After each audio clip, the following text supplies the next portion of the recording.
as our very own Varsity Thunderhawks take the field for your pregame entertainment. They're led on the field by drum majors Haley Bowden, Maria Beautiful, and Emily Lowe.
Ladies and gentlemen, we live in a country with freedoms like no other. To honor America and those who have courageously served, we invite you to stand as the veterans of foreign wars Post 7696 and the American Legion Post 681 present the colors of our country for the playing of our national anthem, the Star-Spangled Banner.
Thank you.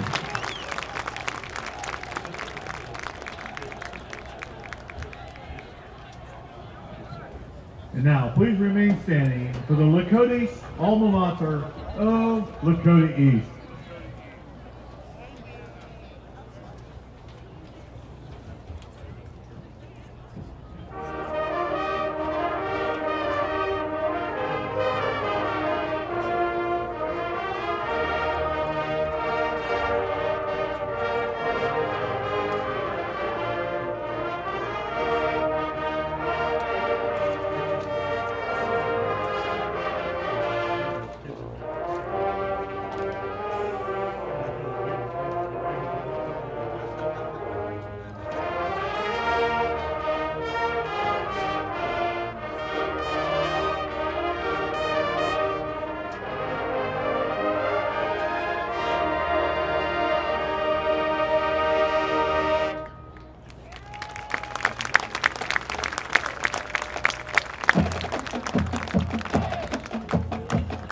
Varsity Thunderhawks are under the direction of Rob Panish and Andrew Desmond, with the tremendous support of the Army of Volunteers of the Lakota East Upbeat Club. How about another round of applause for our marching Thunderhawks?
Ladies and gentlemen, welcome to another Friday night here at Lakota East High School, home of the Thunderhawks. Tonight at the Hawk Nest, we have a conference matchup between your Lakota East Thunderhawks and the Oak Hill Highlanders. I'm Dave Royce with my partner in the booth, Ken Yablonsky. Ken, what are we going to see tonight with these two teams in the last week of the conference here? Yeah, Dave, we got, last home game. They have one more conference game next week, each of these teams. We got two evenly matched teams, both teams coming in with a record of 3-5. They've beaten similar opponents. Both teams beat Sycamore. Both teams beat Hamilton. Oak Hill's beating Hamilton with 14 seconds left last week in a thriller. And should be a good, even matchup. Chill in the air, beautiful night for Friday football, and really looking forward to this game. Absolutely. East is coming in, just like you said, pretty close matchup here. They're 3-5 overall with 3-4 in the conference, coming off that win against Coleraine. That I kind of feel like they should have won that game 14-13. I know they were banged up quite a bit. Their number one offensive threat, Eric Davis, was out, hoping to see him back in tonight. And just like you said, you know, Oak Hill's coming in at 3-5 overall, but 2-5 in the conference. So really even matchup. They come in with a win. The first time in 6 games, so they're eager for another win. So I can't agree with you more, Ken. Pretty evenly matched both ways. Not teams that are going to throw the ball too much. There was a little bit of wind earlier. That's kind of subsided. As you said, the weather couldn't be any better. It is a great Friday Night Lights football night here at Lakota East. Eric Davis was warming up with the team. We haven't gotten the official word yet, but I assume he'll be back in the lineup. 128 carries on the season so far, definitely the bulk of the offense. They missed that last week against Coleraine. They had to have a couple other guys fill in and never really got the offense going. So with Davis back in the lineup, Oak Hills doesn't do a great job tackling at the first level. Their offensive linemen do not have many tackles. They have Jimmy Breeze, who's a junior, off defensive lineman. he's up there in their stats, but no other defensive lineup. All their tackles come from outside linebackers and defensive backs. So you know when that happens, players are getting through the line and getting some yards on carry, which is East's forte. Absolutely. Bragging just a little bit more on ED. Hope to see him back even with missing the game last week. He's still staying second in the GMC with 819 rushing yards. But back to that defense of Oak Hills. Even though they had a win, Ken, last week they gave up 245 yards on the ground from Hamilton. Yeah, East should be able to run at will, especially with their triple option attack. They should be able to really just break through the Oak Hills line. The question is, can they get past the defensive backs and into the end zone? They need that breakaway play. They haven't had too many scoring breakouts. So, getting your 2-3 yard sustained drives, that's one thing, but getting into the end zone's another, and East has struggled with that lately. Absolutely. Definitely struggling getting the ball across the goal line. And, again, singing his praises just a little bit more, hoping to see ED back here.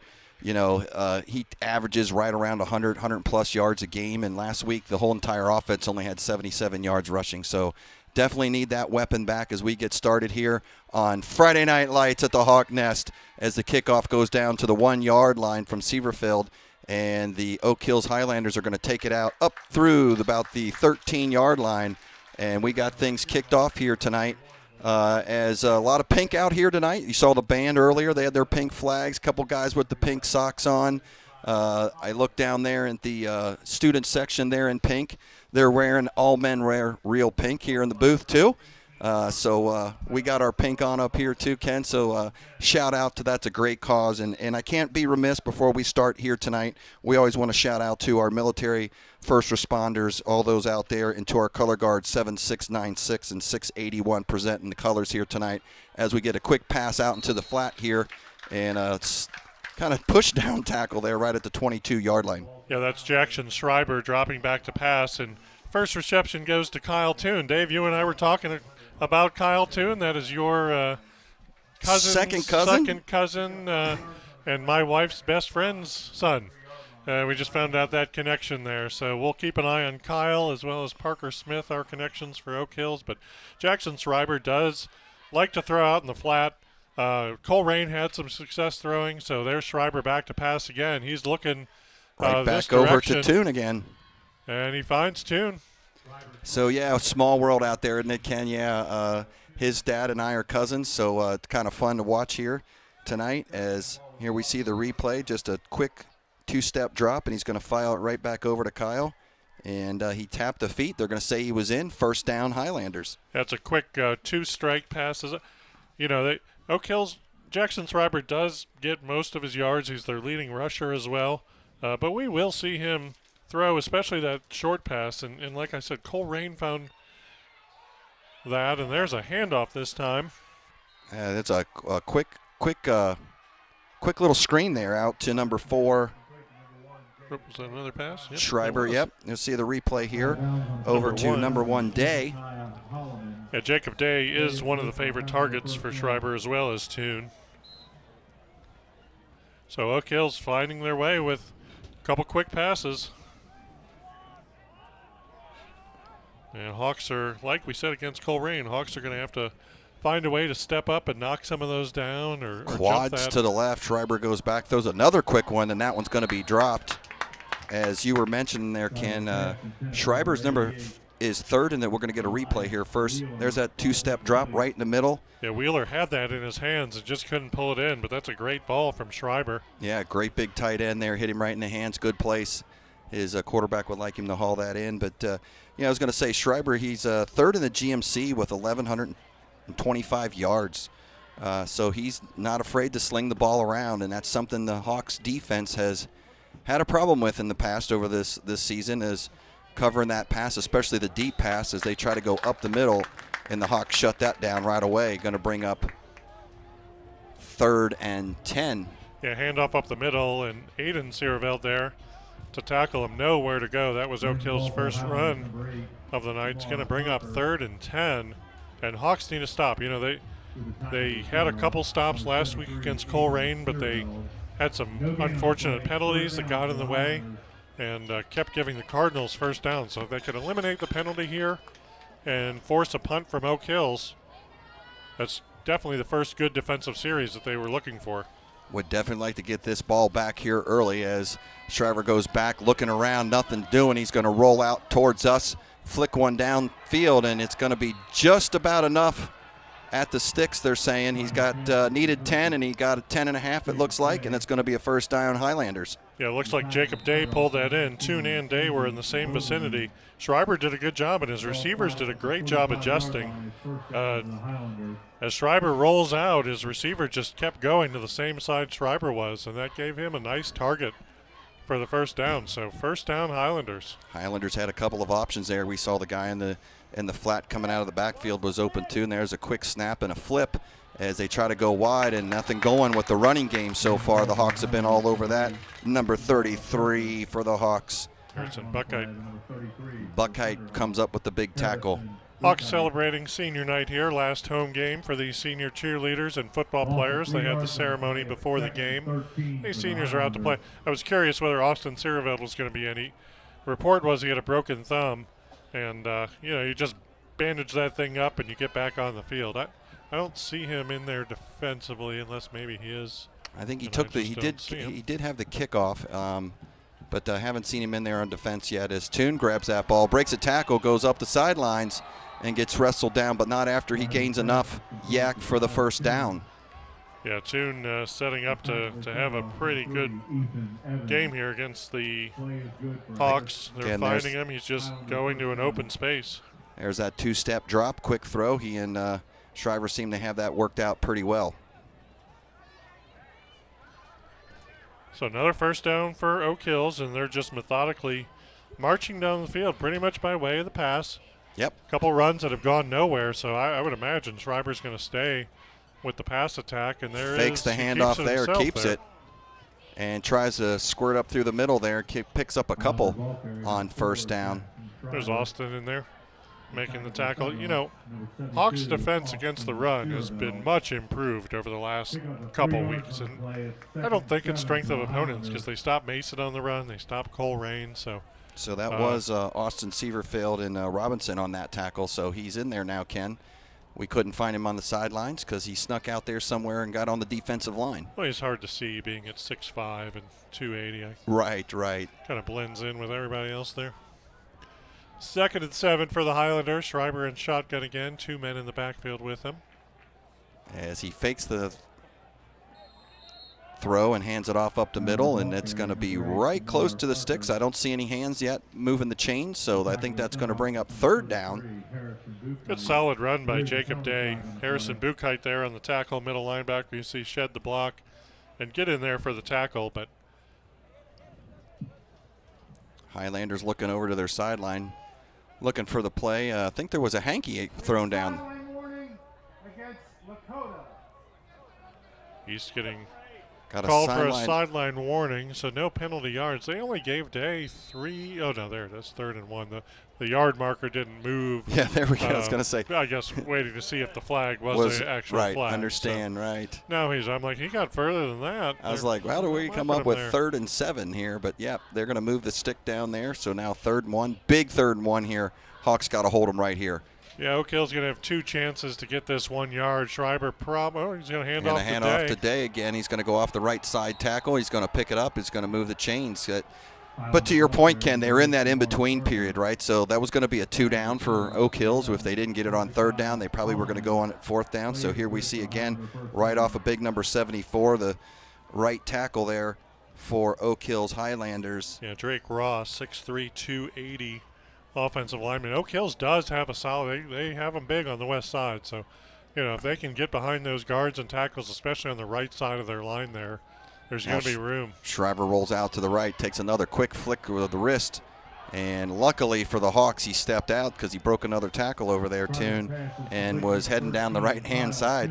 So Kyle Toon with his 4th catch of the night already on this first drive. That's he had 6 against somebody earlier in the year, Cole Rain, I believe. And so, good break there for East as brings up 2nd and 5 as Kyle steps out. So I'm sure my mom is watching here and then excited to see that her nephew's Suns out there, but just on the wrong side of the ball. But that's okay. We'll give him a good shout out. There's a bad snap as Schreiber has going to have to pick it up and do something with it. And not a lot going there, but he does get some positive yardage. Yeah, good athletic play by Schreiber, picking it up like a shortstop from the ground and making something out of nothing. Easily could have been a loss of down there, but does a good job, kind of bobbles it a little bit, and then has the common sense to run forward and gain about 2 or 3. Enough for the first down. So it's going to be 1st and goal from the 7-yard line now for Oak Hills. And like you said, this has been a very methodical drive, mostly passing, moving the ball. Had a few runs mixed up in there, but didn't go much. So there goes another run into the scrum. And he'll fall forward for maybe a yard or 2 there and bring up 2nd down. Yeah, trying to get their big line to just get that shove and push and win the line of scrimmage. You know, they could do that a few times. I don't know, Oak Hill's offensive line versus Lakota's defensive line. I feel like East has the advantage there.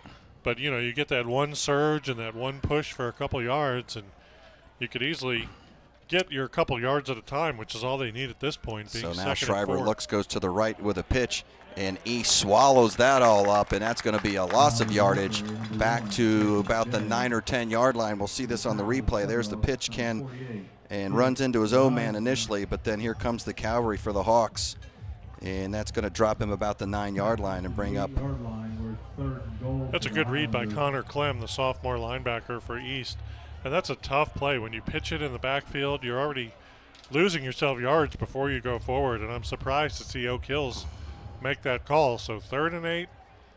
They've had some success with the pass. So, you know, put a man on tune, put a man on day, and see what happens here. So Schreiber in the shotgun now steps back, two-step drop, and whips it quick.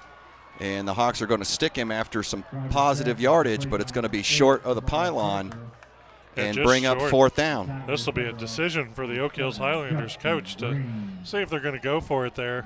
Pass out there to number 8, DeMar Parker Jr., the running back, and 4th and goal, and it looks like the Highlanders are going to go for it here. Green with the tackle over there just to hold him outside. It's a 4th and a long one, I would say. It looked like it was almost at the 2 yard line to me, Ken. They're trying to go up the middle. There's going to be a big stop. He's going to get pushed backwards. Good defensive play. And a big defensive stop by the Thunderhawks after a sustained drive by the Oak Hills Highlanders. We'll see it right here. Here's just nothing there, Ken. You see Austin kind of shove the blocker off to the side.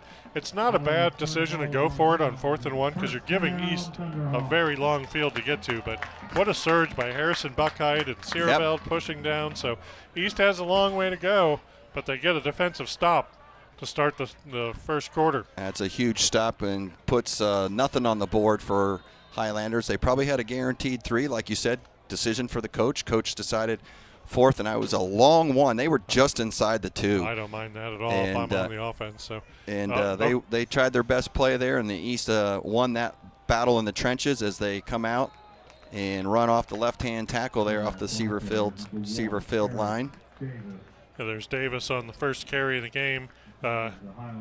Handoff by Sandahar. Yeah. Aiden Troutman was injured in the Coleraine game about the 3rd quarter, so Sandhar came in, and Sandhar is starting here.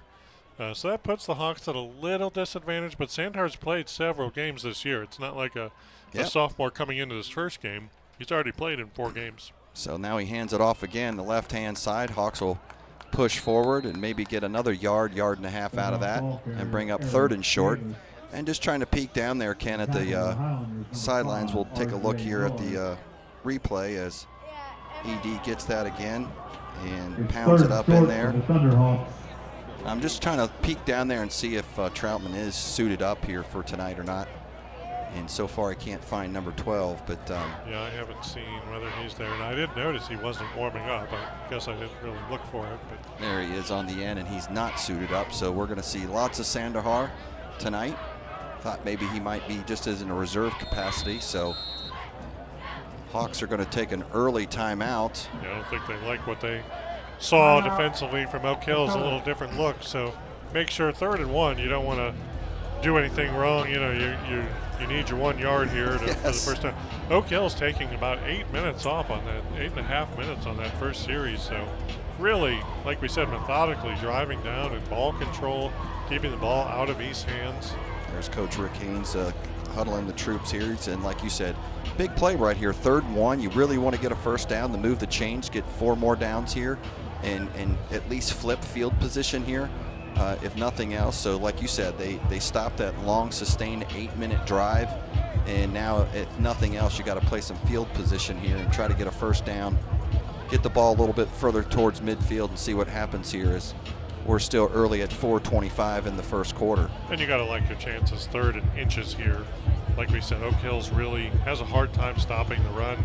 So if your guards and tackles can just surge forward, maybe look for Sandhar to keep it. We haven't seen Sandhar run too much, but Let's see with Davis in the lineup, why wouldn't you just go to right. Davis here? And they do, and he punches it through.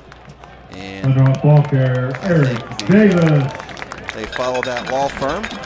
Go forward down there. I have my law firm shirt on here of Saraveld and First down, Flute, I believe, Thunderhawk. this year. Nice run by Davis. And he picks up that first down. I'm sure everybody in the stands expected it. I'm sure everybody on both sides of the sidelines expected it. Like we said at the beginning of the broadcast, Eric carries the load. He is definitely the main offensive threat here, as Sandhar now holds on to that one and goes off the right side and picks up a couple of positive yards on first down. And that Jason philosophy Sandhar with on the that keeper. 3rd down play is, here's what we're going to do. I don't care if you know, you still have to Pick stop up it. 6 yards on the That play. time they fake it to 2nd and 4 ED, from go the come out. Thunderhawks. Looking for block there by number 6. Good to see Rippy. Sandhar run that. You know, that's, especially when you're a sophomore and not that experienced, you're a little gun shy of the keep there. So they need that as part of the option. That sets up all kinds of other things. If you don't have that, a lot of other things don't work. Like you said, he's had a few more snaps earlier in the season. Now he kicks one, hands it Your off. Thunderhawk ball carrier, Eric Davis. Eric Davis rips off one, and he gets another first down. You see this replay, Eric coming off the First left-hand down, side Thunderhawk. and drags a few along with him, but not after he moves the chains and get another first down for the Thunderhawks at the 32-yard line. And again, for Oak Hills, you don't want your defensive backs and your secondary making most of your tackles. And unfortunately for Oak Hills, that's what's happening. So Hawks finally cross over the 20 onto the 32 and have a little breathing room here. There's a nice pitch out to number 3, but good defensive play by the Highlanders right there, as Evans tries to take the pitch and turn it up, but Brody 2 was there to meet them. the Oak Hills number 3, so number 3 on 3, we'll see the replay here. He takes the pitch, not bad. Yeah, Evans sees some green space there and kind of a missed block by I think that's Rippey there, Braden Rippey on the wide receiver. Not coming up with a good block. You need that, like you were saying, need that block for a few seconds right there for that running back to break through. That's all it takes for these wide receivers. And in this offense, boy, these wide receivers should be knowing how to block, because they see it a lot. That's going to be a false start by the Hawks as they jump there on the hard count, I think. Sandhar was trying to do a little hard count, got his own guys. There's only 4 officials that saw it. Four Hankies down there, so got to put the Hawks back. We're going to see here, and Oak Hills sort of jumped on the hard count, but we had a couple of Hawks moving there, so definitely miscommunication there. Vogelman and Evans both jumped. That'll bring up 2nd and 15, and this is exactly what the Hawks don't need right now with Sandhar in there, but he goes back, throws the ball. Oh, he had a man open in the flat, but I think he's going to skip it in. Yeah, just a little short Eric to Davis there. I don't know if Davis would have had much room after that, but you see Sandhar drop back here. He kind of lofts it up in the air. Davis was open, but not enough meat on there. Kind of hit the ground in Davis's hands simultaneously. Would have picked up a few positive yards, and then I always like to see the ball in Eric's hands, because I always think he's going to make somebody miss and pick up a few extra. So yeah, that would have made it hopefully 3rd and manageable. Now they're 3rd and 15 and have dug themselves a small hole here. I think it was only the 2nd time this quarter that the clock is not moving after a play. So quick first quarter. Sandhar's going to pass again. There he is. Oh, he was in the Braden Reap had it in his hands and just tried to turn upfield and see what he had before he actually You'll got the see ball in his Sandahar hands. in the shotgun. He looks left, spins right, puts a nice ball right on his hands. And I don't know if that was going to be enough for the first down, but definitely was going to advance the ball quite a bit and at least give the Hawks some decent, better field position for this punt. As Severfield gets back, kicks one up. It's up and high, down to about the 35-yard line, but returnable as they're going to bring it up to about the 42-yard line. So, you know, if you catch that pass and you gain 10, 12 yards, and even though you make 4th and 3rd or 4th and 4, you're closer to midfield. Now that ball's down towards the 20-yard line versus the 40-yard line. Big difference. A good high kick by Austin, and Shamar Parker Allen was the one who fielded it for the Highlanders. Pretty good field position for the Highlanders to start. So there's the Highlanders over there, huddled up with head coach Justin Roden, giving the instructions over there as they come out. And just kind of noticing here, Ken, as the exchange, I thought my eyes were playing tricks, but they got the pink lights on the bleachers. I thought that we were having this incredible sunset, and then I kind of look and see below us and across the way, they got the pink lights on the bleachers on the fans here as we get a replay here as Shriver hands it off, and that's about their best run play for the night. Yeah, they're having a little bit of success going on the outside. They didn't near their own goal line, but here where it's a little more open field, they can turn that corner and see it. And they get 6 yards off of that. Aborted the pass on that first down. I would imagine East was more prepared for that flat pass to the quick out. And so number Shriver's 4 going to keep it this time. Yep, goes back, fakes that one. Tries to work it forward, but I think he's going to get just enough for the first down. It was a good job diving forward right in front of Buckeye, but it is going to be enough for a first down here. Well, they're thinking about it, and they're going to say it's 4th. Up third down and inches. 3rd and inches. There's a shot of the pink lights on the grandstands of the fans here. That's why we have the best camera crew in Absolutely. GMC. For Cancer Awareness Night, as we were saying, the guys are wearing pink, the students got pink, the fans are sitting in pink, so now they'll go right up the middle. As again, he fakes the throw over to Toon and hands it off, and he'll scamper forward here. Here we see Shriver hand it off to number 8, and he finds a pretty decent hole and lunges forward. Yeah, 8 is DeMar Parker Jr. He is their leading rusher in terms of both yardage and carries. Probably enough for one more play here, unless they throw something and incomplete it. But pretty quick first quarter. No score as expected. Both defenses getting stops early. Yeah, Parker Jr. had 41 yards last week of their 55 for the Highlanders. So he's back there, fake, Shriver rolls out, finds a guy downfield, wide open. With all that defense back there, not for sure how the Hawks laid him to be wide open, but right here with just 8 seconds left in the first quarter. Luke Barkley with the catch there, the tight end. He had Day also. But tight end does a good job of just following his quarterback and rolling out to the sideline. Does step out of bounds. Saw on the replay there, all kinds of Hawk defenders back there. So not for sure how Shriver squeezed that in, but he did. They pick up a big first down here as he now hands it off, and big number 73 hauls him down. That's Aiden Searfield. That's going to close out the first quarter, Dave, with no score. Oak Hills Highlanders 0, Lakota East 0. We'll be back in a sec. Hi, I'm Justin Eckstein with Westchester Township TV. In partnership with Lakota Schools and Westchester Township, we are now going to be live streaming select games, and we're super excited about it. Feel free to follow us on our Facebook, our Twitter, our Instagram, and you'll be able to see the links to live stream those games. Also follow us on our YouTube channel. And if you would actually like to come out and work with us and volunteer, we have opportunities for that, and you can find that on our website as well, westchesteroh.org. Thanks.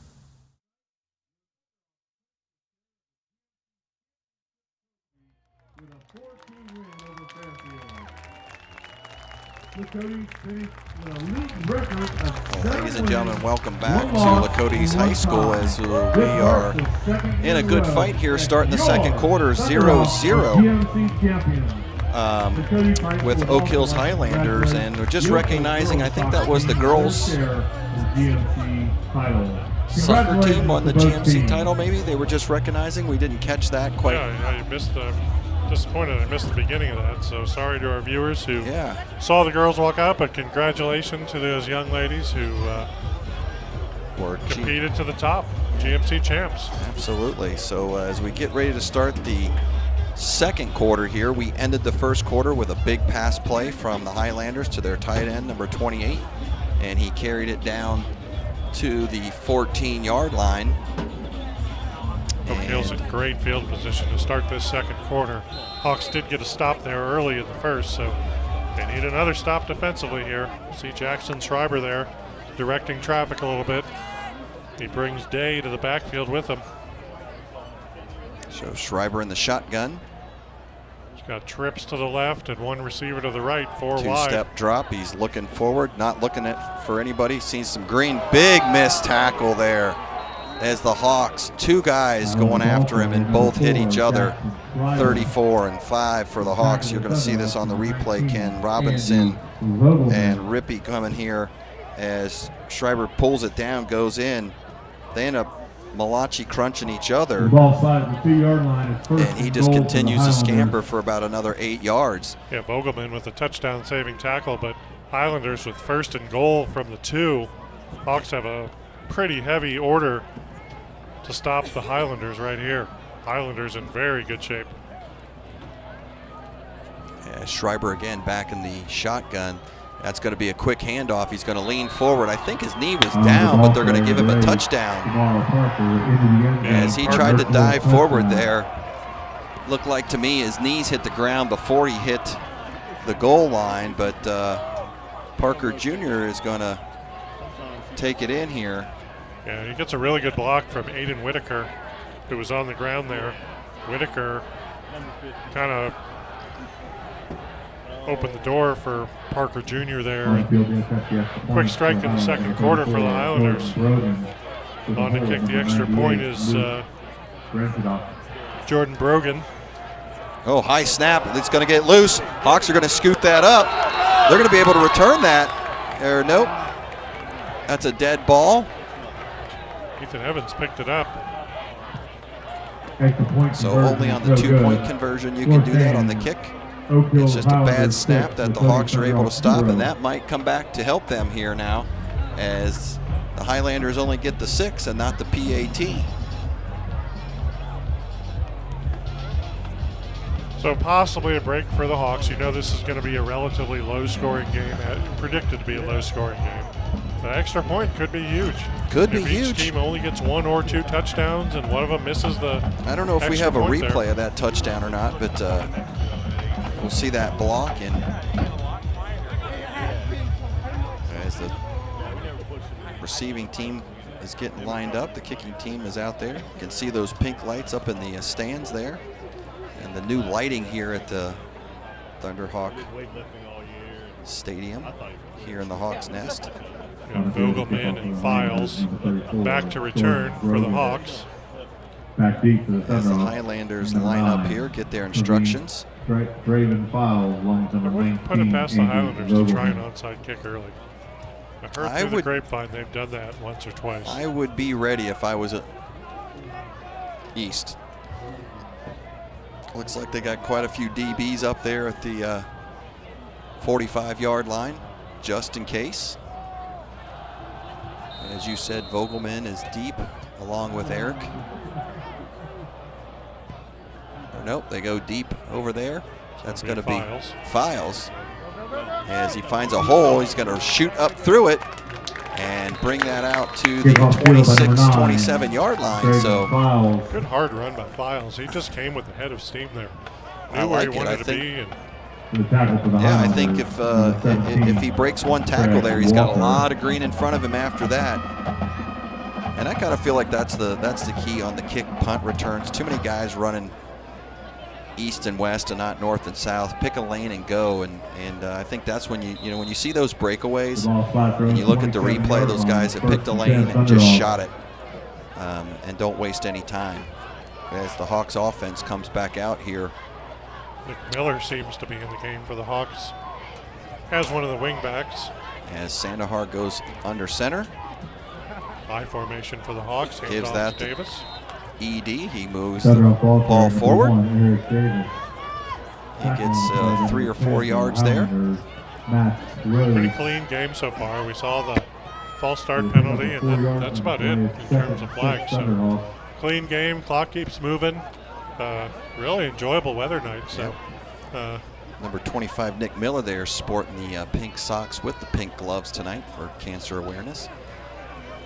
See if our offensive line here can throw a As great he block. goes Miller into motion, throws it over to Vogelman. Vogelman scoops it up. Doesn't have a whole lot of time after he goes down to grab the ball, but holds on to the initial catch. Is going to move the stick forward and bring up a 3rd and 1.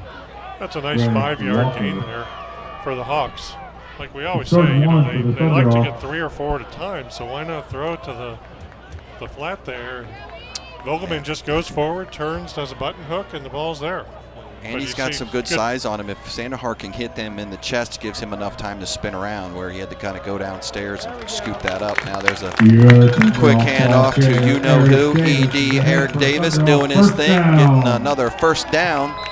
Yeah, right before that play, we got a great upfront view of the law firm, including, not sure who's the center today. I don't know if it's Castleman or it looked like one of the sophomores in there is center.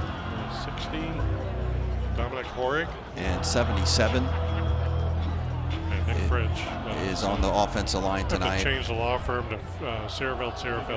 Including Fridge. Now ED breaks one off to the right-hand side, breaks an initial tackle, breaks another tackle, and then good old-fashioned Eric's bringing the load and carrying folks with him. We'll see the replay here. Right up through the A gap, you see Searveld, and you see our center throw block there, 79 in there. And now it's just Eric and a bunch of white jerseys trying to grab him, and never the first guy is usually successful as he picks up a big gainer there down to the 30-yard line, and it's a first down for the Thunderhawks. Yeah, safety Owen McChristian finally makes the tackle, but not before Davis picks up a good 30 yards. And goes right back to ED again up the middle. And as we always know, going to get a large dose of him, any defense.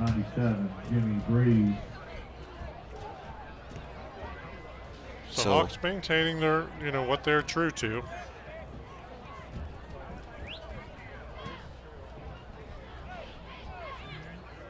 Yep, staying true to the option. Handing it off to Eric and letting him do his thing. They don't have a 79 on my roster. So I don't either, so we'll have to find out who that is. There's a long pitch over to looks like Braden Reap on the carry there. Either Reap, yes. Two. As he comes in motion there, does a quick pitch to Reap.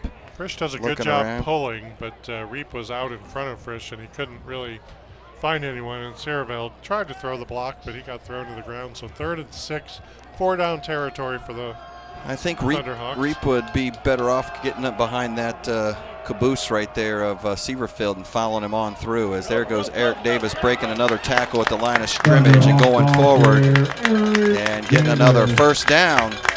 Yeah, Davis did a little hop step there. Looked like he was going to go down, and he kept his balance nicely. Here we go, Ken, with the replay is just that quick handoff to Eric and breaks that tackle right there at the line of scrimmage. Hops and keeps on going and takes 2 more to bring him down at the 16-yard line. Brody 2 and Owen McChristian on the tackle there. Setting up first down now as Sandahar looks over to the sidelines looking for maybe a change on the play. Gets underneath center. Evans goes in motion. There's a nice motion, nice flip over to number 3 to Evans, and he's going to get some good positive yardage there too. And he's going to get maybe 8 or 9 yards on that first down carry. Yeah, good little motion. Put Evans in motion here, and he does get the flip off the motion. So Sandhar puts him in motion. Everyone's expecting it to go to Davis there. That gives Evans the ability to get 4 yards down the field before. And look at Big Austin just leading the way there. Yeah. Like you said, if I'm running back, I'm going to run right behind 72. I'm slowing all the down way and by 71. Exactly. I'm slowing down and letting him lead the charge. And I shout out to the quarterback there, Sandhar. A nice pitch he gave right there to Evans to do his thing. Caught him in stride. 2nd and 1. Hawks just trying to get a fresh set of downs, and they do. Successful getting a yard there. So 1st and goal for the Hawks at the 5. AD doing his thing there. Little jump step looking for a gap. That time it was Nick Frisch leading the way. Frisch and the tight end over there, number 87, Elam. We don't give enough to our tight ends here. They do a lot of work in this offense, and I really wish we would throw the ball to them every now and then and reward them. But they do a lot of heavy blocking here in this option offense. So double tight end right here is hands it off to Eric Davis, and he's going to go in. And here come the lights as the Hawks punch it in for a touchdown. Exactly what the Hawks wanted to do there. That's their type of drive, and that's what they're true to. So good blocking, good hole, and you could drive a semi-bus through that hole. Big hole, Ken, and nobody touched him until you hit the goal line. A couple pancake blocks there by the law firm. The Severfield brothers pancaking a couple of guys right there, and Eric doesn't get touched to the goal line. So Matt Herr with a chance to give the Hawks the lead. Due to the Oak Hills missed extra point, Herb puts it up. Vogelman with the hold, and it's good, and we're 7-6, and the Hawks take the lead here on senior night at 5:51 left in the 2nd quarter. And it's good to see the light show there because the Hawks didn't have too many touchdowns at home so far with the tough schedule. You know, they're playing Princeton at home, Lakota West at home. We saw the light show at the 0 seconds left in that game, but they didn't score against Mason. They didn't score against Princeton. We saw the light show that we didn't know about and thought the lights went out. No one told us about the new lights in. And it's so, good to see it in the first half of a football game. Absolutely. So just under special 6 teams minutes coach left. there. Just under 6 minutes left in the half. 7-6, very methodical drives by both teams. Oak Hill's throwing the ball a little more than East, but that's is that Sean McGarity? I believe that's Sean McGarity there. Special teams coach giving instructions here, so Austin will come out to do the kicking. McGarity coached here in 2019 when my son was a senior. Then he left for a year, and now he's back with the Hawks. Well, hopefully maybe Coach Day's watching this. Austin is already committed to go up to Buckeye Nation to be an offensive lineman, but been doing quite well with the kicking duties with punting, and now he's picked up the kickoff duties now. He's going to wind up getting that ATH, athletic tag, which means he can play any position. Yeah, as he boots one kind of short. I think that was on purpose, I'm guessing, after that long discussion on the sidelines. Kind of puts it in no man's lane. You're hoping for a bobble on Oak Hills not picking up cleanly. Oak Hills doesn't have the long field quick strike, so giving them a short field doesn't hurt you as much. You don't have to kick it as deep, but try and cause a quick little turnover there, but Hawks didn't rely on the defense. Dave, I want to take this time to thank Westchester Cable. Absolutely. Our cameramen, our truck operators for being able to bring this game. Those watching, we got about 50 viewers right now, so feel free to like our page, which I know you've done in the past, and tell your friends to tune in and watch. Best crew on the north side here. These guys do a fantastic job, not only here on Friday nights, but these guys are out here. I was with them last night, Thursday night, with a soccer game.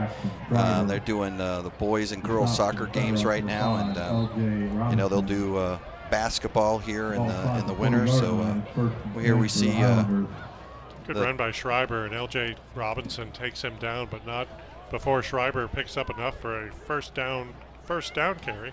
Yeah, Schreiber picking up about 12 yards after that short kick that you were talking about. They started around the 28-yard line and kind of caught the Hawks maybe not fully paying attention there as he just scampers quick for 12 yards and gets them close to midfield. Now he's in the shotgun. Ethan Grady comes in and Highlanders are four wide. Yep, 4 wide, 2 split on each side as he's getting chased, and he's going to have to throw that one into the bench. Good decision by Schreiber not to take the loss. Robinson was chasing him from behind for the Hawks. Yeah, Hawks secondary doing a good job on Oak Hill's receivers, making sure that Schreiber didn't have a man downfield, so he made the wise decision to throw it out of bounds. But credit the Hawks secondary for stopping that play and setting up a 2nd and 10 for Oak Hills. As a quick substitution here by the Highlanders as you see them huddled up here, bringing the play in. Hawks going a little deep there with that safety. Got Vogelman in the back playing center field there, and Andy does play a little baseball, so that's not unfamiliar territory for him. As there's that quick strike out in the flat. And Jacob Day has had a few catches tonight, but stays inbounds. He had a chance to cut it to the outside, but chooses to come back on the inside. See here on the replay, just as you said, Ken, Day going over, stepping. I think he stepped out right there. But yeah, it's been a heavy dose of Schreiber today, and then over to Toon. They're staying away from Reisner. Reisner was in there, and they have one of their better blockers upfield on Reisner. So Reisner having a hard time getting his hat on the ball, which normally he's all over the action. So they're definitely keying on him in terms of putting a body on him to make sure he doesn't make the tackle. 5 wide now. They go for a quick one over to Toon. As again, that's that 2-step drop, quick throw. Schreiber's pass is complete to Kyle Toon for the As Highlanders. Toon gets enough for the first down. Oak Hill's doing a very good job of just taking 4 steps down and turning. You know, their yards after catch isn't that good, but getting 5-6 off the quick slant is just enough. Files and Evans there to make sure Toon doesn't go any further, but he was already at the sticks when he caught the ball. And you're talking about Jacob Day here as one of the favorite targets. Yeah, again, he's 4th in the GMC coming in tonight with 349 yards. And it, like you said, nothing big, just a lot of 5, 6, 8-yard passes he's catching. As now they go back to the run up through the middle to number 8, Parker. Parker Jr. I don't know why I have to keep looking to see who that is, because he is their main ball carrier. But Parker Jr. right up the middle there is very strong running back. So yeah, you said kind of trying to see what's going on with our linebackers there, as typically Reisner and Harrison are usually right in the middle of things.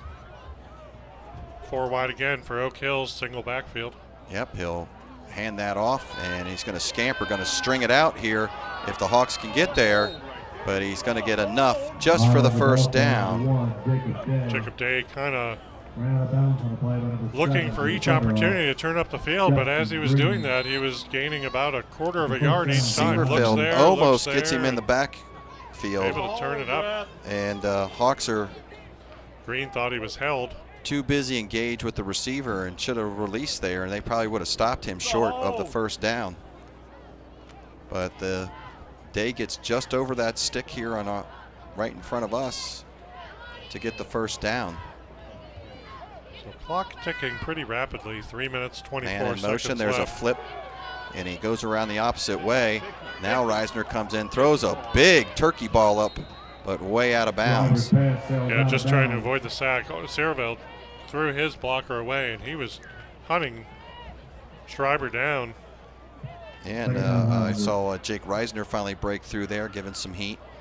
And Schreiber just kind of throws a big rainbow over into the track area. So that'll bring up 2nd and 10 right here in front of us. Got a great view of this series, Ken, here. 3 minutes left here in the second half, 3:16. It's a little low snap. He scoops it up and hands it off as number 34 comes up with a good tackle there. And Rippy Comes comes up, the sophomore linebacker. Nowhere for Parker to go. You see Parker there taking it right up the middle. Like you said, good job by Schreiber, but Cohen Reap just throws Schreiber down. Reap getting some action at running back last week when Davis was out. He would play a little fullback, but he's definitely much more comfortable in his linebacker role. So here. exactly what East wants to see here. It's a 3rd and 8. Make sure you get going to go 4 somebody on wide. every receiver. Get somebody up on every receiver. I'm with you there.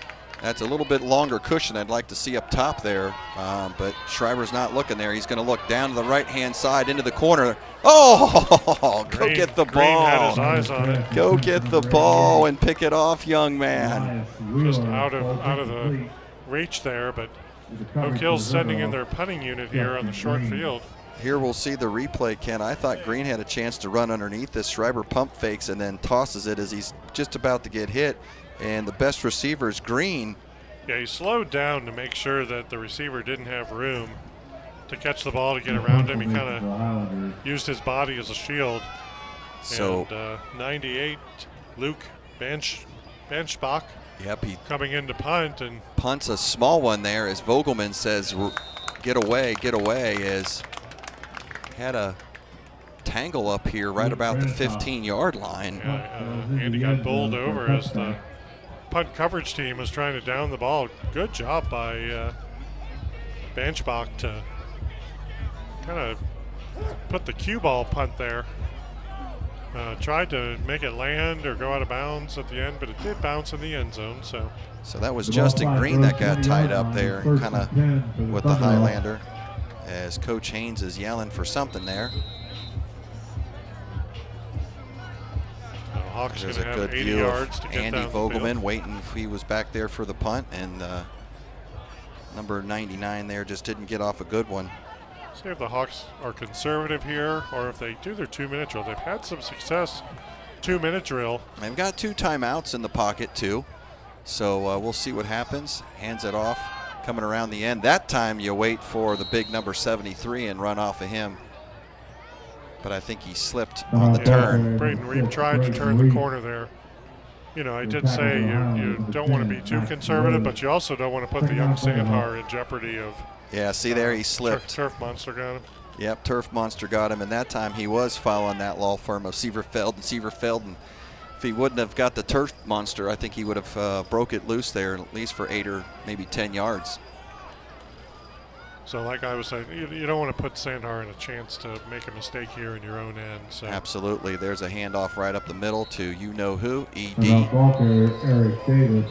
He's going to plow ahead, and we're going to have a timeout here. I think by Oak Hills. So Oak Hill's confident that they might be able to get a stop here and force the Hawks into punting. They want as much time as possible. That's their first timeout of the half. And hopefully that's going to help out the Hawks since they burned one earlier. And maybe they just picked up a free timeout here if they can pick up a first down. So.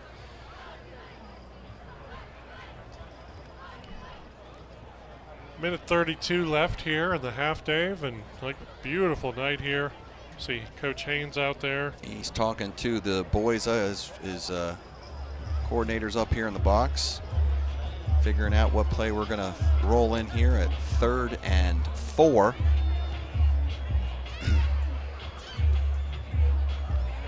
But yeah, Ken, you couldn't ask for a better Friday night. A little crisp in the air.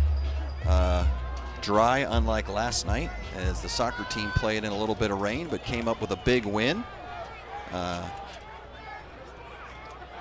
Sandhar hands off over there. Coleraine, the soccer team did, as ED's leaning forward, and are they going to give him forward progress? Did a beautiful right job to the 30-yard line. I'm saying that's a first down. Great job of keeping the feet moving there after the initial hit, which Davis has always been good at. Call it, boys. Gets Call hit it. there and First keeps the feet down. There we moving. go. That's a first down. Leans forward there. And That is jumps it all. up and over. Yep. All second effort, Ken, by Eric Davis right there to lean forward to break that plane of the 30-yard line and get this first down. Now the clock's rolling, and the Hawks need to get up there and get things moving. Yeah, not much of a sense of urgency here. None. The crowd's getting a little restless on that, but Sandhar There's keeps cold onto the ball. flips it there to Green. He sort of bobbled it there and made almost a turnover, but a weird. Justin Green does a good job of looking it in. Holds on to it, thank goodness. Oak Hill's defender Brody 2 there to bring him down. Last thing you need is a turnover deep in your own zone, and I think now Coach Haynes is just going to hand the ball off. Well, no, it's Oak Hill, or is Oak Hill's take another timeout? Oak Hills takes the timeout, so East looked like they were content running one more play and going in the locker room here.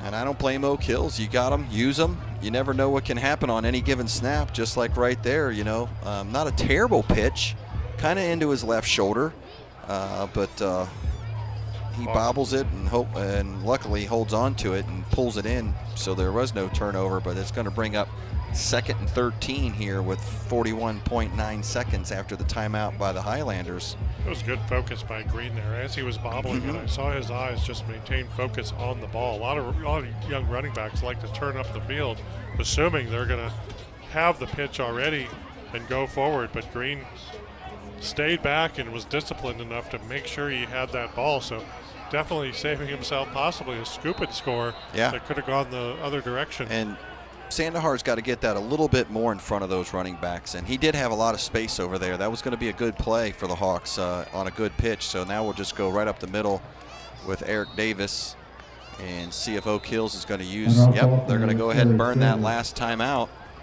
as it's now 3rd down. Yeah, Coach Roden confident that he's going to force a punt from East, assuming he's going to get relatively decent field position. The Hawks have had a punt blocked earlier in the year when they played Lakota West. And so just peeking down there, there's 37.6 left on the game clock, and depending on how long this play takes, right, Ken, they're going to have to snap the ball one more time.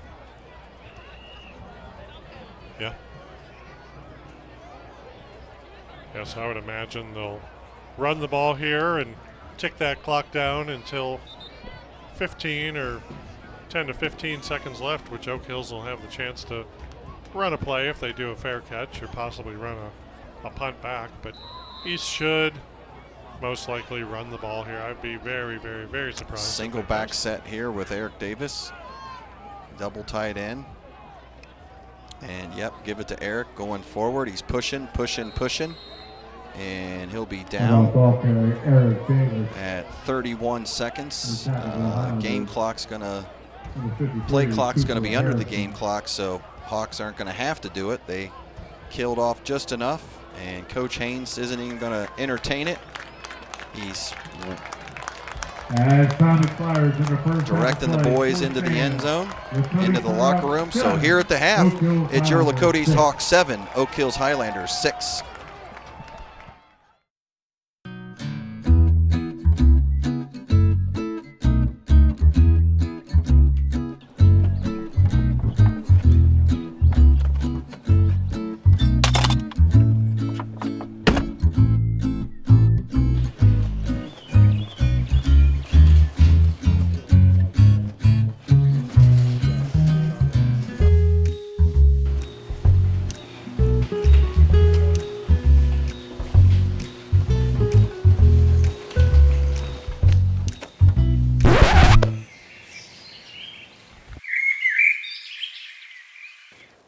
Don't be Randy. Get the fob out.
Well, ladies and gentlemen, welcome back to Lakota East High School here, where the Thunderhawks are up 7-6 over the Oak Hill Highlanders in the first half. Ken, we knew this was going to be a battle, a low-scoring game, and it's come true as Oak Hills and the East have battled here. Oak Hills with a really long, sustained drive at the beginning of the game, about 8 minutes, but got down to the goal line and got snubbed, and now they've kind of gone back and forth. Yeah, the team's trading possessions. Oak Hills has a significant time of possession advantage, 22 minutes to East 6, which doesn't bode well with Coach Haynes. He prides himself on ball control and time of possession, but the Hawks haven't been able to get too many first downs. 119 yards, Eric Davis with 105 of those 119. And on the other side, Oak Hills having a nice balanced attack. 100 yards passing, 70 yards rushing. A clean first half, only one penalty, one false start penalty on East. Otherwise clean, quick first half. And the Hawks will get the ball to start the second half. And 114 of those 119 all coming on the ground for East as the ball gets kicked off to Andy Vogelman down around the 2-yard line. Andy tries to bring it out. He's going to make it up to about the 17-yard line, as he had a little bit of space over there. Thought he maybe had a little bit more. We'll see the kickoff here by the Highlanders. Kills Walker on the tackle. Vogelman picks that up right about the 2-yard line. And you see Andy coming up the right-hand side and just looks like somebody snuck through there on him off of his number 3 Evans there, looking for a block. And Andy would have had a little bit more space. Last home game for the Hawks. They honored their seniors before the game, and the seniors want to go out for a win. Hawks not able to win yet at the Hawks Nest. Mainly strength of schedule, but haven't necessarily moved the ball too much. And there's Davis with a nice run, gets shoved forward as he hangs onto the ball. He's going to gain 11 or 12 on first down. Here you see the replay, Ken, as Evans says, ED here, goes take in some there. more yards. Bounces off of one of the Severfield brothers and goes forward a little bit more. Parker Elam and Ethan Evans said, you know what, Eric? Here's 3 more yards for you. There you go. And you were talking about that balanced approach by the Highlanders. You were talking 170 total yards. Schreiber has 100 yards passing, and the other through the air there's another jump, as we had 2nd and 1, and now that's going to be 2nd and 6 now. 5-yard penalty. Repeat, second down. Second penalty of the game, relatively clean game, but you know, you hate to see that for the Hawks, because after a successful first play of the second half, getting 9 yards, now you put yourself in position to make it 2nd and 6.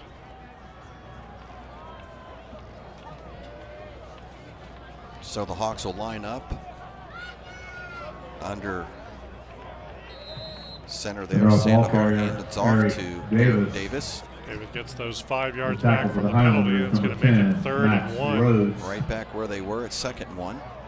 Got a chance to talk to 3rd and 1 for the Clay Thunderhawks. Severveld here at halftime. His boys are celebrating the end of a great storied career here with East, playing on that line, throwing a lot of blocks for the running backs. There you see Austin heading up I-71 to the Ohio State University next year. Number 72 and 73 in there. The brothers doing their thing as Eric spins around. I think he may have had enough. See where they can get there. The side judge coming in. They're about number 53, right at the pylon. We're going to see a left foot versus the right foot, and the white hat's taking a look at it. There's the replay as Cooper Harrison for Oak Hills met Davis right there, and he is going to be just short. Like to see those offensive linemen and those tight ends, you know, like you see in the NFL, where those guys get behind them and start pushing forward. And I think they're going to bring the chains out and take a look at this first. But number 83 there had a chance to push that pile forward, and they got to think about that. That inch or two could be just a difference here, and we're going to find out as the chain gang comes out.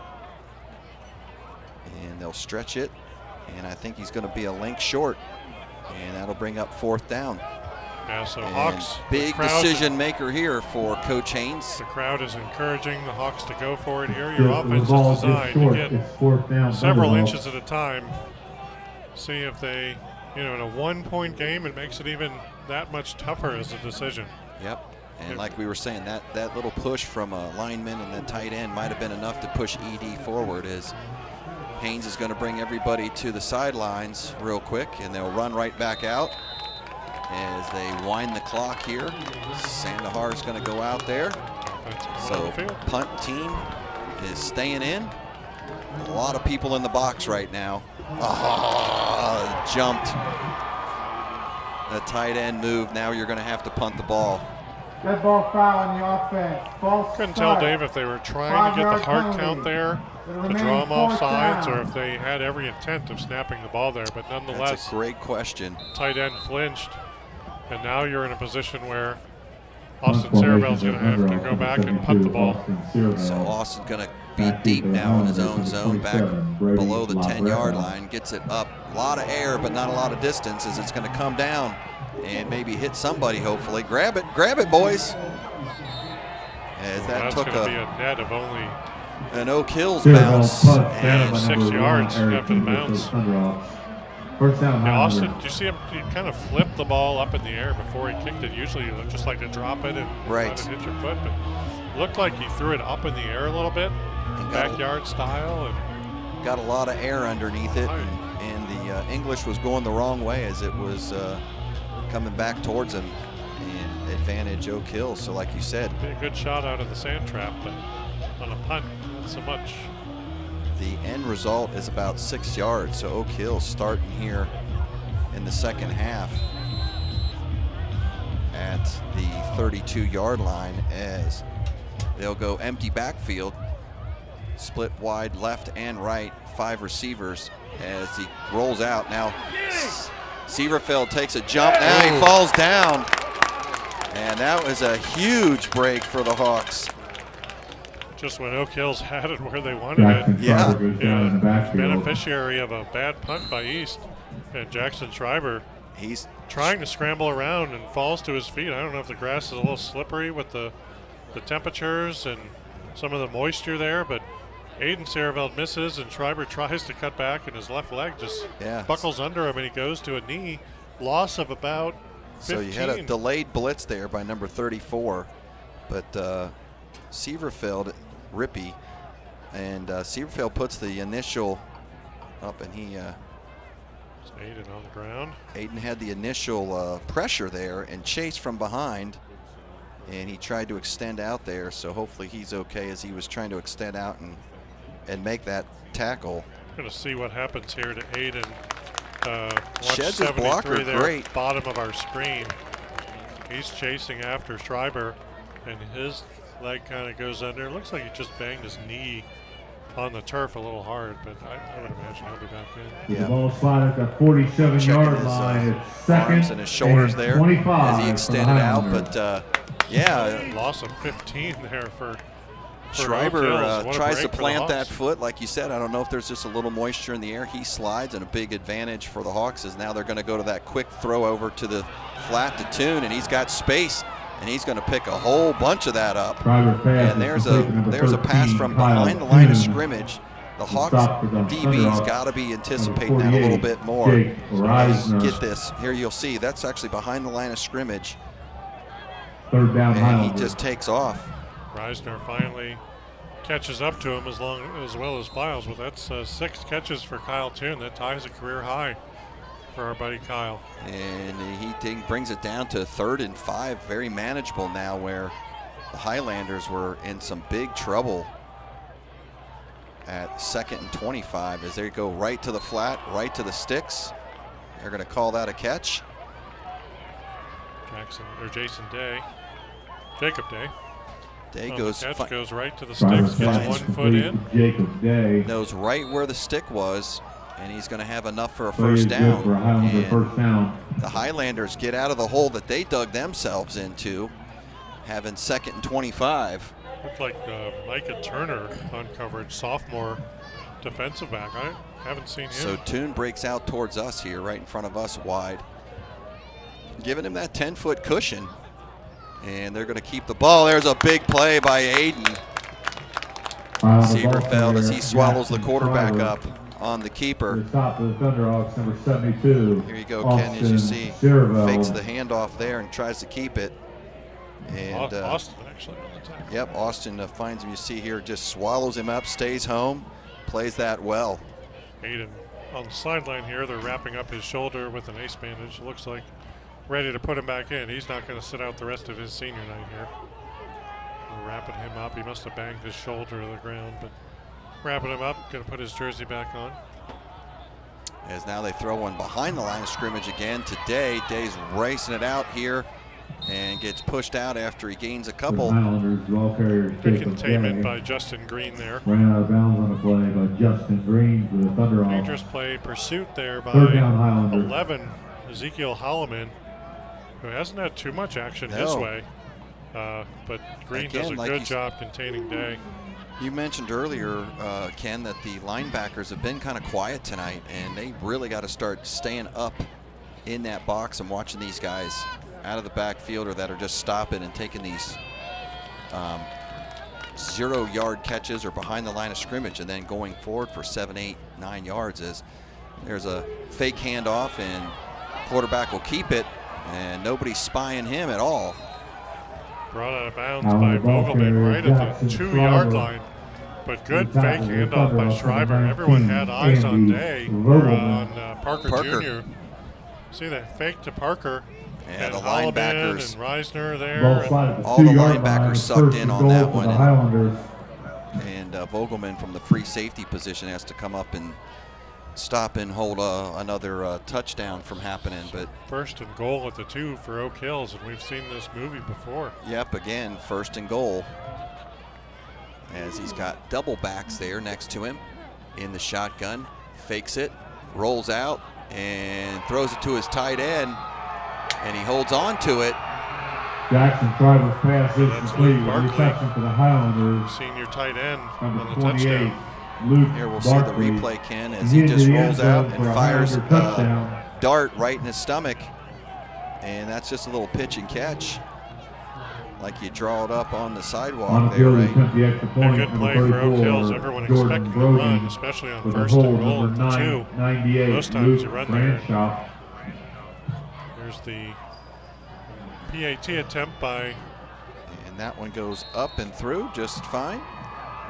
As the snap was good, the hold was there. Jordan Extra Brogan. point is good. Score stands Oak Hills Highlanders 13, Lakota Thunderhawks 7. So now the Hawks find themselves down here early in the third quarter after the miscue on the penalties kind of pushed them back where they had that 3rd and 1 and 4th and 1. Yeah, they got their offense exactly where they wanted them. It just right. self-imploded, and then unfortunately bad punt. 5-yard. Set up Oak Hills. Oak Hills takes a 15-yard loss on first down, makes it harder on themselves, yet still manages to get down the field and score the touchdown. So not a good series both offensively and defensively there at the end for the Thunderhawks, as that 1 5-yard penalty hurts them, and then some soft coverage over there. As you said, they pick up 20 on 2nd and 25. And then just continue to march the ball down into the red zone and then punch it in. So the Hawks are going to have to get the offense moving here and match this touchdown. You still have the advantage of the mixed extra point earlier by Oak Hills. As Brogan goes deep this time to number 9, catches it just inside. And once he gets a foot in the end zone there, bring it out to the. Tried to catch that right at the goal line, but his momentum took him back in there, so that'll be a touchback. Hawks have their work cut out for them, but they're not in bad shape. It's a 1-possession game, plus they are in position to get 7. And Oak Hills only has that 6-point lead. So thanks again to our viewers from Westchester Cable. Dave Royce and Ken Yablonsky up here in the booth bringing you this game. And those that are home staying warm on their couch, keep watching. And we thank you for your viewership. Share the links, share the love. Let everybody know out there that you can watch the Lakota sports here on Westchester Cable, as Davis doing a good job of hanging onto the ball. O'Kill's trying to strip that. Oh, I'm sorry, that was Braden Reap. Reap. On the carry, coming in from the counter number move. 6, Braden Reap. Who tackles the Miller goes in Highlanders. motion, and Number Reap comes 53, over and Cooper goes Harrison. right up the middle on the A gap. Good enough for, call it 8. Yep. Be 2nd and 2 from the 28-yard line. Sandahar's up underneath center. Man goes in motion. He'll hand that off to ED. Big hole up the middle. ED breaks one, breaks another, and gives number 7 a piggyback ride for a few yards, but not until he goes over the 40-yard line for a first down here. Ken, you see how going right through the gap. First down. 15 there. Ethan Evans, lead blocker. And once number 7, Owen McChristian, hangs on to Davis, Davis says, we're going to get 4 more yards before you bring me down. So 15-yard gain, and that puts the Hawks just about the 40-yard line. And Aiden back in there in the line. I saw him on that play, throwing a good block. So now we'll hand it off to number 3. He goes wide right, got some space, kind of looking to turn it up. But I do see Hanky on the ground, so Evans There's a penalty flag has on a the field. chance to turn it upfield. They put Evans in motion there, and as soon as the handoff is, or as soon as the snap comes to Sandhar, he gives it to Evans. But I believe this is going to come back 5 yards the other way. Yep. You got holding on the offense. Number 9. 10 yards from the spot. They got Files on the holding there as Evans tried around the corner on Files' side. We're going to see this again. Yeah, Kim. Number 9 there, top of the screen, just off the left of our screen, but right there he's grabbing jersey on number 3. Had a fistful of that jersey from behind there, so that's a hard one to hide. So again, Hawks shooting themselves in the foot. Yep, they had a nice play there as Evans went around the end. Picked up some good yardage there on first down. Was going to bring up a 2nd and short. And now they're back to 1st and 19.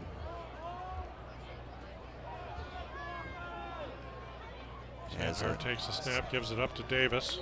Davis takes it Federal ball forward. carrier Eric Davis. And he gets about 8 of that 10 back. He stopped on the play by number 28 for the Highlanders, Luke Barkley. Here we see Taking again. out Mini Thunderhawks. jump, another hard count by Sandhar. That's the 2nd or 3rd time he's tried the hard count. Yep. And 87, Parker Elam throws a good block. Now he comes off the field. So the Hawks are sitting right here at about the 37-yard line, right in front of us. As they line up, they split.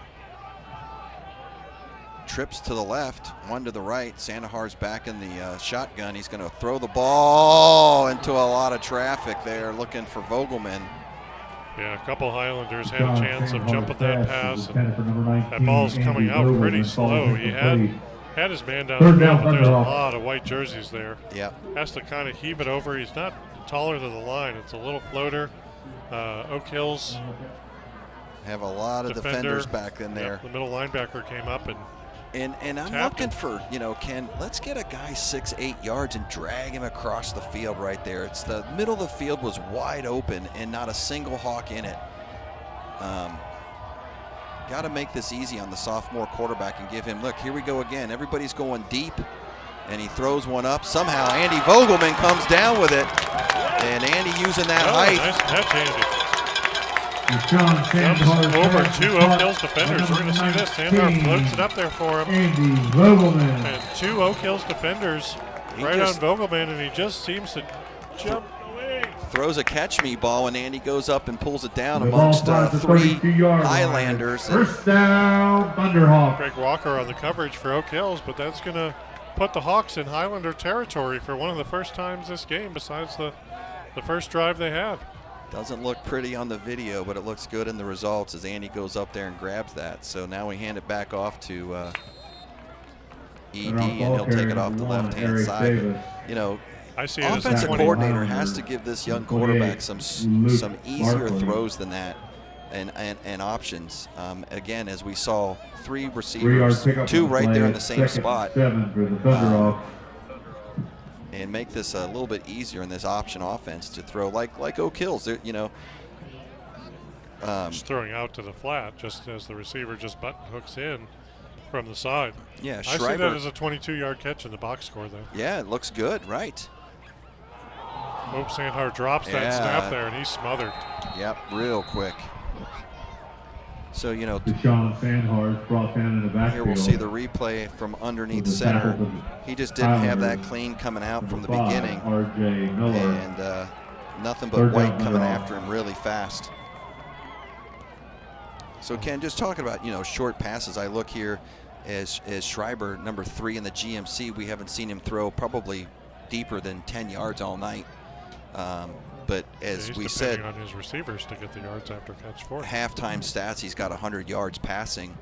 And that's just good play calling, you know, using the strength of what the kid has. And with this sophomore quarterback, I'd like to see just some short routes for him as we hand it off to Eric Davis. Eric kind of bowls his way as he normally does forward. Better off ball carrier, number 1, Eric Davis. And that's going to bring up tackle for the Highlanders. 4th and 9 for the Hawks. 4th and 9. They're in a position where I think they have to go for it here. Yeah, I think they're in that no man land.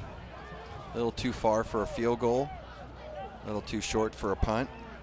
So Davis mid at the line, but does a good job of falling forward for an 2 down 2. territory, and this is, you know, what do you got in the playbook for 4th and 9? As we'll see Sandhar set up in the shotgun as split wide to the right. He's going to go left. There's that short throw, and it's intercepted. And maybe they heard us up there as they set up a nice short throw, and Sandhar puts it in there. Sandhar's pass is intercepted. And I think that just hit off the receiver's hands, as we'll see the replay here, Ken, as Sandhar is in the shotgun. He looks right, throws a dime right there. Number 7's got to catch that ball. Yeah, Justin Green, right off his hands. The Oak Hills Miller, his coaches are saying, just knock that down. And he's saying, well, I could have gone all the way. Yeah. Oak Hills ball. Unfortunate break for the Hawks there as they were moving the ball after the big play. And now we're going to have our first turnover of the game. And Oak Hills is going to pick it up there at the 28-yard line. And quarterback keeper. Somebody's helmet flew off there. And we got a little scrum action after the play. I'm not sure what happened to number 60 there, lineman, as he was tied up with number 77. I think that was Noah Roush. Nick Frisch, 77. Oh, Nick Risch, there you go.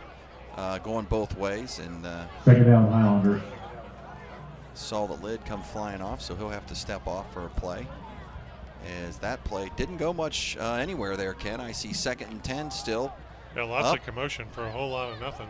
Yeah, as now they go split wide, 4 wide, and out of the backfield. There's that short pass to the flat for a couple of yards, and that's going to.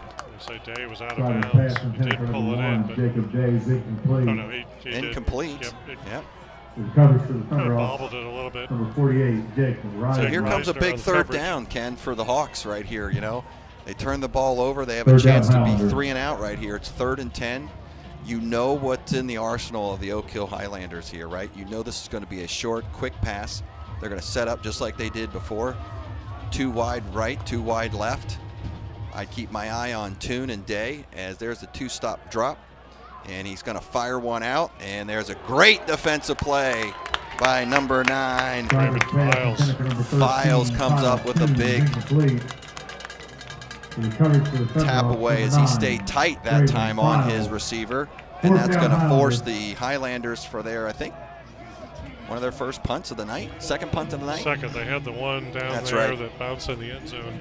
A little tougher position here. Hawks are going to win this battle of field position.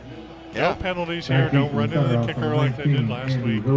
Just Vogelman let Vogelman do his thing. For the receiver. Be smart. That's going to be a shank off to the right-hand side towards the Thunderhawks bench. And I don't think that's going to make it to midfield, Ken. No, Hawks are going to start in Highlander territory about the 49. Ball went off the side of his foot, bounced a little bit. Hawks in good position here.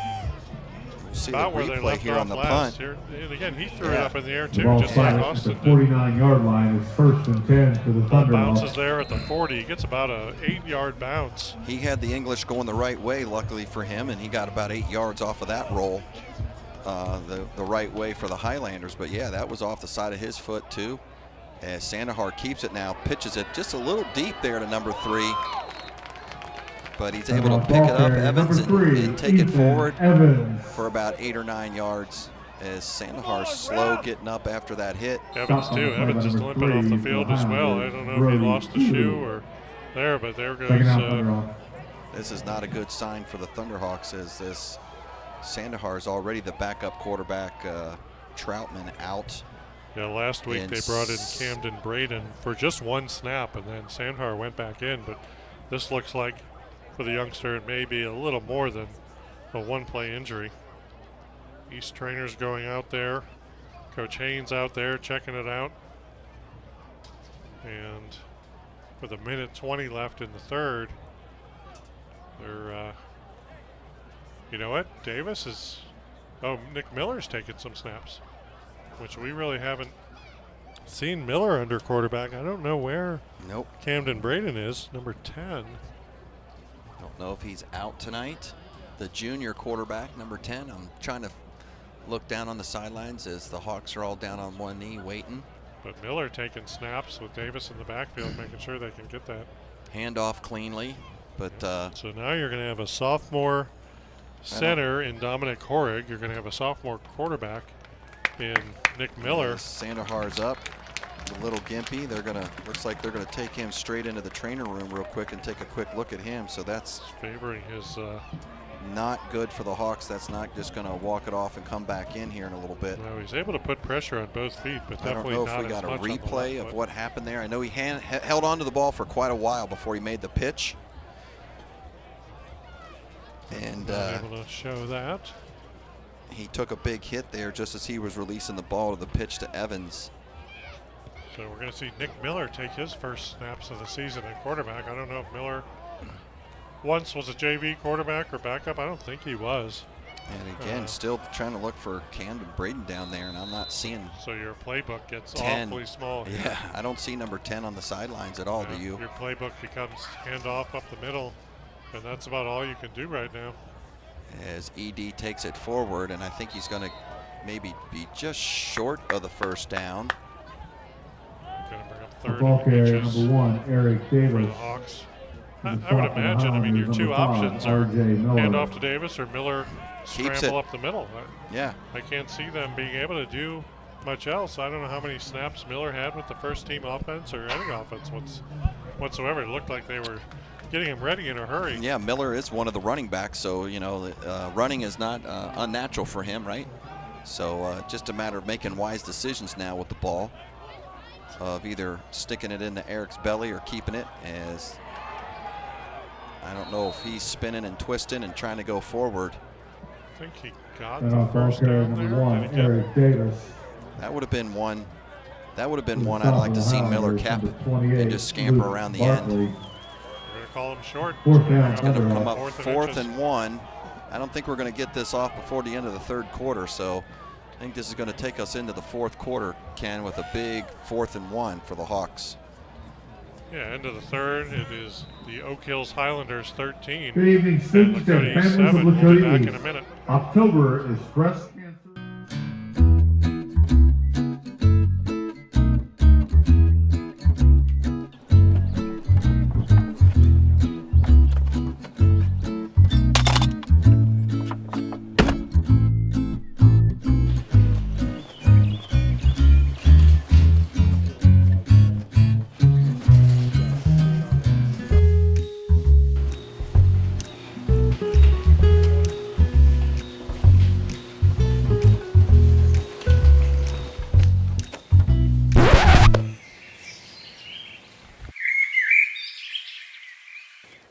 Don't be a Randy.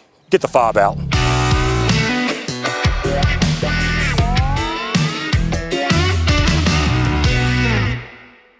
cancer. Thank you to all who have participated, and go Hawks. So welcome back to the Hawks Nest here as we get ready to start up the fourth quarter, as the Hawks find themselves down 6 points, 17-13 to the Oak Hill Highlanders. But right now the Hawks have a huge 4th and 1 here to start this fourth quarter off, as they have their 3rd string quarterback in now, as Sandahar just went out with an injury, and they're going to hand that off, blow the whistle. Ref. Davis off as the right New tackle York on that for the first down, so that's number going to one, change. Eric Dave, we had a Davis. great ceremony here between quarters. Stop on play by number Honor of 27 October for Breast Highlanders, Cancer Awareness Brady Month. We had the student LaGreca. section.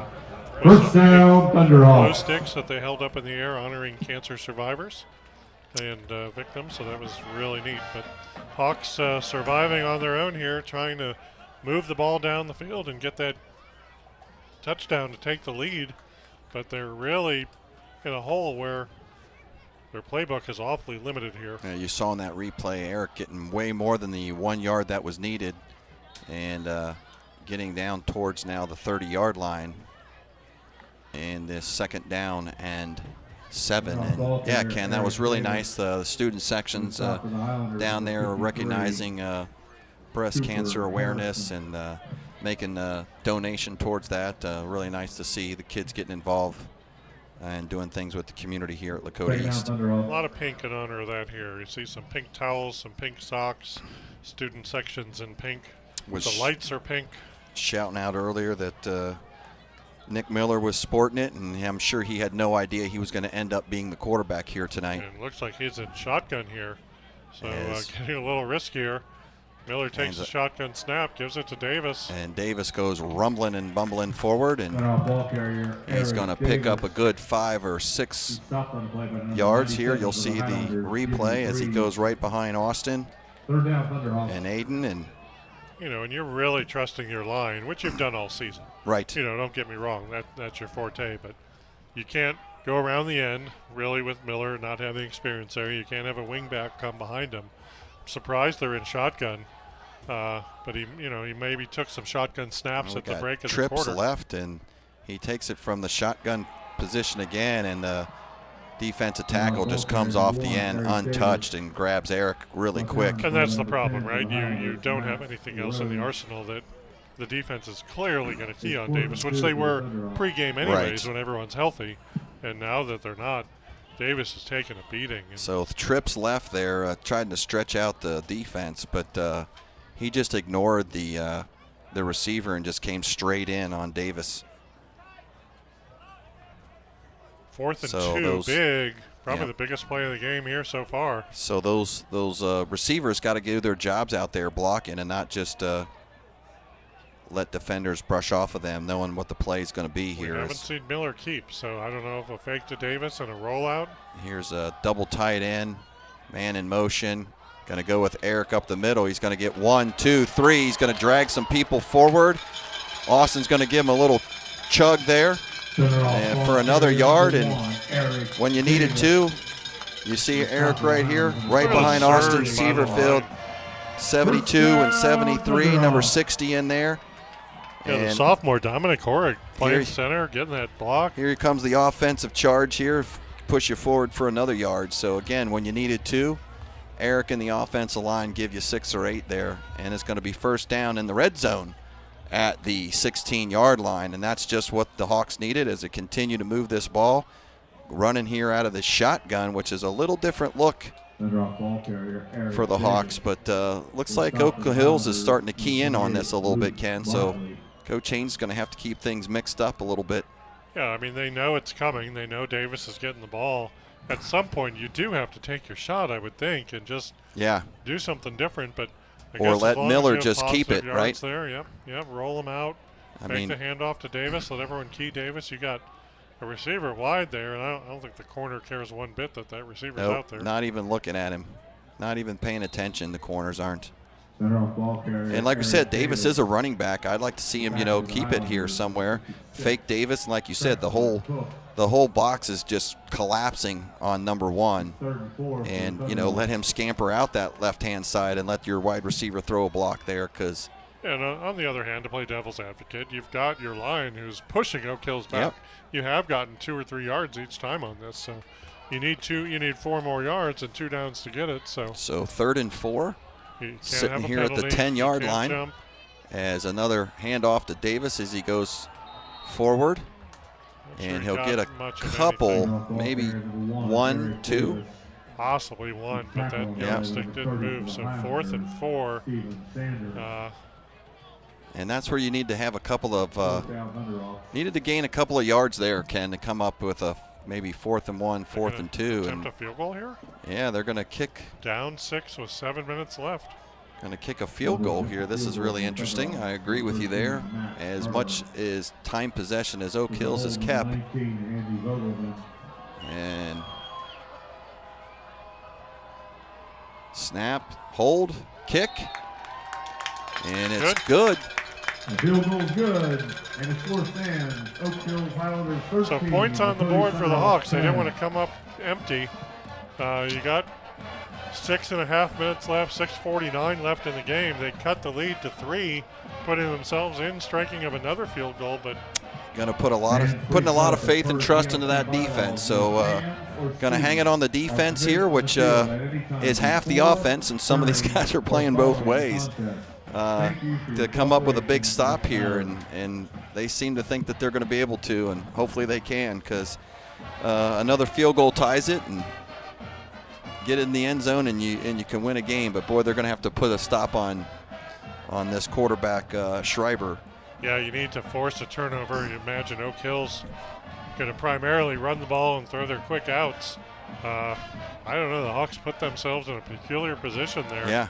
If you don't get the first, you got quite a long field for Oak Hills. You just won a battle of field position down at that end. Right. You got them to punt. You had half a field. What hurt on that 3rd and 4, not getting some decent positive yardage, right? You play the probability card. Right. Probability of getting the 4th and 4 or getting the ball back and coming down and getting in field goal or touchdown range here on this possession. Right. And going back to that 3rd and 4 was a huge play, right? They needed 3 at least yards. They needed to make that a first, they needed to get a first down or make that 4th and 1 where they had an opportunity that they thought they could go for it. So 4th and 4, a little bit deep. So there we see Sandahar coming out of the training room with his knee wrapped. So he's going to be done for the night. So it is Miller's show for the rest of the night as Severfield kicks one out of bounds, and that's going to now give Oak Hills really good field position as the Hawks tried. Yeah, let's see this kind of. The weird thing is, I don't know if the ball crossed the 35. 30, yep. Yeah, I guess it did. So we'll take the ball at 35. I don't know if field position is necessarily important here, but the important thing is, can they get a stop here? Can they stop Oak Hills and get the ball back one last time to march down the field? Called illegal procedure on that. Yeah. That's the call for out of bounds. Yep. So Oak Hills starting at the 30-yard line. And the Hawks, like we said, are going to have to come up with a big defensive stop here, as there's a quick handoff up the middle. And they're going to gain about 6 or 7 yards on that one. We're going to see this again. We're going to see Schreiber hand it off right in the belly of Parker Jr. Guard pulling over there, making a big block on 33. And just, I have to say, the Highlanders have done a great job on our linebackers tonight. Our linebackers just have not been in many plays. We haven't called 48, 33 very much at all tonight. And they're going to have to step up this series, as there comes a quick flat out to Davis, and he's going to get enough for the first down. And you could have bet on that one, right? That's their bread and butter, these short passes. Yeah, a little bubble screen to Jackson Day there. Jacob Day. Good for a Highlander first down. And that's going to give Oak Hills a first down. Draven Files there, cramped up a little bit, but see this little bubble screen by Day. He just kind of goes out in the flat. He had single backfield, and see Files made the hit, or no, I'm sorry, Vogelman Davis. made the hit. Yeah, Vogelman comes all the way up again from the free safety, and Day wound up right into Files' knee. And this is where the corners and these D-backs got to recognize when these guys are going to come out and start blocking right away. They got to just shed that off. The ball's going to be thrown behind them. and not let these Highlanders get to the second level. And I mean, this is several times now where Vogelman has had to come out of center field from the free safety and come up and make a tackle, but not after they're going to get a first down, which, you know, that gives them 4 more downs to work on this clock. We talked about that with Oak Hills, that their defensive backs lead their team in tackles. When your safety makes a lot of your tackles, you know that's not a good thing. You know, it's Right. great that the safety's making the tackle, but you want your line to make more tackles than your safety. You see the Hawks there, concerned for Files, senior defensive back. This is not how you want your And high it just looked school like career. he kind of collided there at the end with the play. When Vogelman tackled Day kind of rolled into Files. Files was just there in the right spot waiting to. What was that? That's Holloman. I'm sorry. That's not number 11. Files. That's Ezekiel Holloman. So it looks like they're going to hopefully rub him up a little bit, check him out. With 6:04 left here. 55 degrees here at Thunderhawks Stadium. The temperature's dropped a little bit. And another player going to the Looks like they're going to training take him room. down to the training room. It's got to be a crowded facility lately. It's getting a little nippy in the air there, a little chilly, and glad we're up here in the booth, Dave. Absolutely. Nice place to be for this evening. So Hawks needing a stop. Oak Hills with a fresh set of downs after that play. They got double wideouts on both ends, and they're going to hand it off right away to number 8. Parker Jr. off left tackle, and he's going to get Parker. 4, call it 5. Parker Elam on the tackle, so. I think Parker you're right first there, name. Ken. I think they're just going to be you're going to see a big dose of Parker and Schreiber just keeping the ball, running this clock. I was surprised they did throw it today, although it was a relatively safe pass with Day on the screen there. But again, 4 wideouts. He's Schreiber going to back roll pass. this time, and he's going to flick his wrist over to the corner and to a wide open receiver. He's going to pull that in for a first down. And Kyle Toon. that's Kyle Toon once again. 7th catch on the day. Good for Highlander first down. And these two seniors have done this more than once, I'd say. And that's a great catch on his part as he stretches out to get that. So, you know, if I'm a Hawk defender here, I'm pretty glued to 1 and 13, right? I'm not giving them a lot of space, as that's been the 2 hot hands that Schreiber likes to throw to as he sets up in the shotgun. 4 wideouts, and he's going to hand that off to Parker, and he's going to come up the middle for a couple. Oak Hills just methodically, like they did in the first drive of the game, moving down the field. They started at the 35. They've crossed the 50 now into Hawks territory, but more importantly than the field position is the clock keeps right. on ticking. You got just over 4 minutes left. Hawks need some stops. They have 3 timeouts. They're going to have to put the brakes on right here. I think if they get another first down, things are going to get really So Oak Hills has desperate played a for good the. game. Oak Hills has not been penalized yet in this game. And now he's got trips to the right, sets up in the backfield. That's a quick handoff, and Hawks are going to Just try to hold him short of the first down and going to bring up 3rd down. And Third and 1. Hawks got to have a stop here somehow to make some penetration. 3rd and 1 Or for get the a TO Highlanders. here. I would have called a timeout right there and made them not sit on this. They're in no hurry, just watching the play clock suppose rolling if you down, and stop don't short blame them. Here, yeah, stop them short here. You'll take your timeout, but There's the student section there in the all pink. trying to A make lot some of pink noise. there. As again, though, little confusion on the offense. Was going to be trips left, but Toon sends the wide receiver to the other side, so double set either way. No doubt he's going to hand that ball off, and they're going to pick up the first down. So just what Oak Hills wanted. Yep. Keep that clock moving, move those chains. 3 straight handoffs to Parker, First down Highlanders. and he's going to pick up the first down, move the chains, and give them 4 more shots at this. And like you said, Ken, the bigger opponent right now is the clock. Yeah, Oak Hill's just going to milk as much clock as they can. They've got 19 on the play clock. I wouldn't snap it until it hits 1. At least under 8 seconds, I would be in no hurry, as he's got it into single digits now. Calls for the ball right at the 6-second mark of the play clock.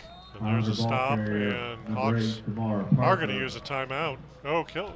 Yep. He signaled Oak Hill's timeout, but I think he meant East. Lakota. Yeah, timeout, Lakota. Yeah, he verbally just, corrected himself. But 2 minutes and 10 seconds left. Again, the Hawks, Coach Haynes making the decision to kick a field goal on their own, inside their own 20 in the red zone, down 6. Yeah, I think they were on the 12-yard line there with 4th and 4. Because I know they were going to be able to get a first down inside the 10-yard line.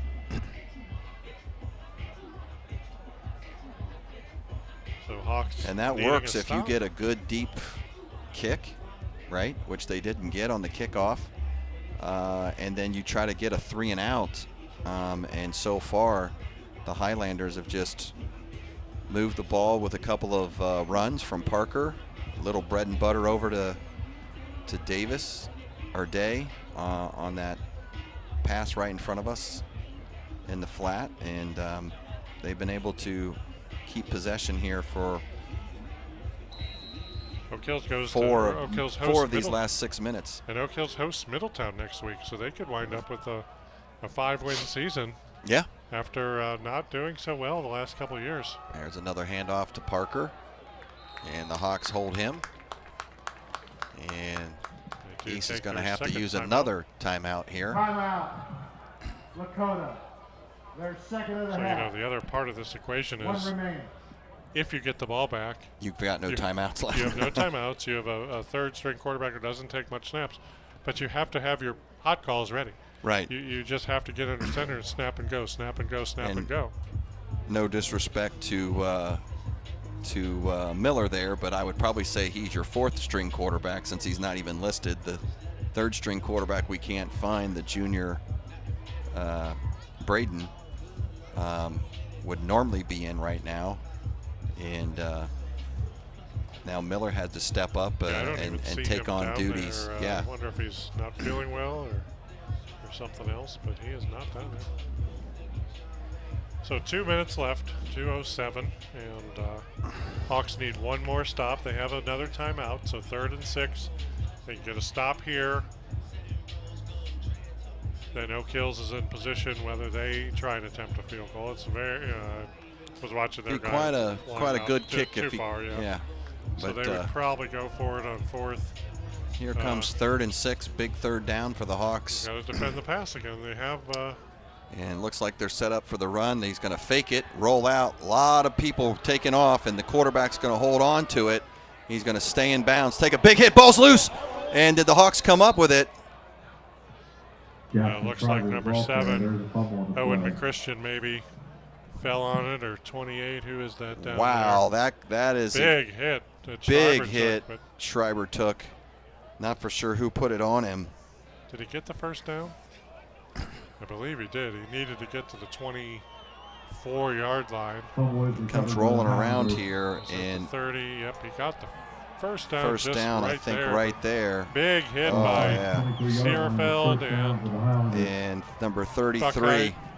And then smart play by Kyle Toon. Kyle Toon comes up with the fumble, but boy, if the Hawks could have got that right there, that would have been what the doctor ordered. But only a minute something left on the clock, right? Yeah, they could just take a knee a couple times. So, I mean, even if they would have... Schreiber's going out of the game. Even if they would have recovered that fumble, like you were saying earlier, Ken, the clock now becomes the enemy to the Thunderhawks, even if they would have possession of the ball right now. Jacob Day under center, and I would have to think he's just going to take the snap and take a knee. There's no reason to run any plays here. Oak Hills is going to take a timeout here after the play clock gets down to 0. Yep, they're going to call a timeout with 1:04 left on the game clock. And I'm sorry, Will Kraus, freshman backup, Will Kraus. But all he has to do is take the snap, and they're going to be in victory formation. And Schreiber took quite the hit there, and that ball came out in a hurry. Yeah, I give Oak Hills, I give Coach Roden props for a pretty good game plan against the Hawks here. They came out to play, and they earned this victory. They've called a good game on that side of the field, doing what they needed to do when they needed to do it, even after they got stopped on that initial drive, right, where they marched the ball all the way down and Hawks held them on a 4th and goal. Big momentum switch there, but Hawks weren't able to do anything with that. Unfortunately for these East seniors, they are very close to being in danger of not winning a game here at home their senior year. And tough sledding. Yep. Here at the Hawks Nest. So freshman Will Kraus. No, I'm sorry. Schreiber's going to come back. He earned this victory. He earned this. So battle ready. I think they're going to go with a victory formation. They got somebody deep behind him. He's going to take this shotgun and take a knee. Schreiber takes a knee in the backfield. Second down, Highlanders. And he's going to have to snap it one more time. Not sure why the clock stopped. Did we have one more timeout? Lakota. Their last timeout of the half. I thought that was their 3rd and final, but I thought they stuck one in earlier, but maybe I thought they took one on 1st, 2nd, and 3rd. That's what I thought too. Oh, we got that. No, after they got the first down, that was the 3rd down play when Schreiber scrambled. So they did have one left. So just under a minute here, Dave. It's been a pleasure calling these games with you. Thanks to Westchester Cable for allowing us to do this. Yep, it's been another great season here in the booth with you, Ken, as well. And again, yeah, like you said, can't say enough about the guys down in the truck and out on the field and up on the roof, giving you folks these great shots during these games. It's a privilege to do this, and we thank you all for watching and giving us the opportunity. And though not a great season for East, definitely enjoyed being up here with you, Ken, as usual. And I guess the next time we'll be able to do this is maybe in the basketball season coming up. So that's going to bring us under the minute mark here, and the clock's running down as the Highlanders take another knee there in the semi-victory formation. An 8-second differential between the play clock and the game clock. So this is going to be our last play of the home season for the Hawks. Traveling to Fairfield next week for their last game. Oak Hills hosting Middletown. And this is a big win for the Highlanders, like you said, after starting with several losses, 2-game winning streak here, and that'll bring the game to a close and the season from our perspective to a close. Thanks everybody out there. That's all from Lakota East High School. Your final, Lakota East 10, Oak Hills Highlanders 13. That's Dave Royce, Ken Jablonski out.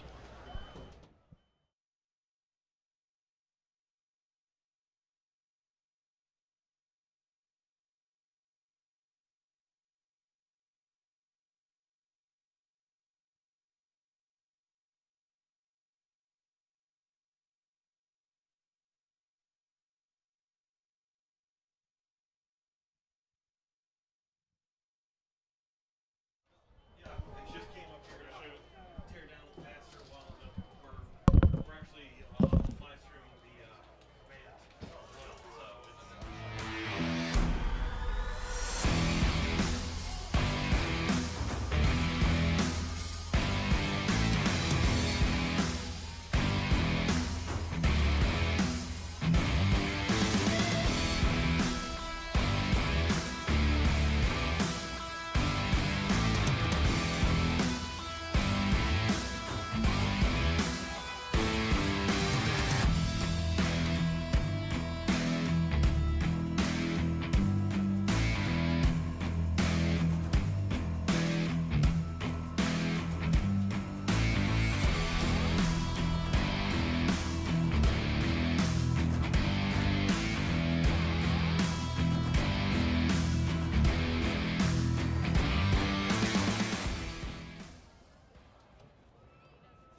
Thanks again.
votre âme est un paysage choisi, que vont charmants masques et bergamasques, jouant du luth et dansant et quasi, tristes sous leur déguisement fantasque, tout en chantant sur le mode mineur, l'amour vainqueur et la vie opportune. Ils n'ont pas l'air de croire à leur bonheur, et leurs chansons se mêlent au clair de lune. Au calme clair de lune, Christ est beau, qui fait rêver les oiseaux dans les arbres et sangloter d'extase les jets d'eau, les grands jets d'eau sphériques parmi les marbres.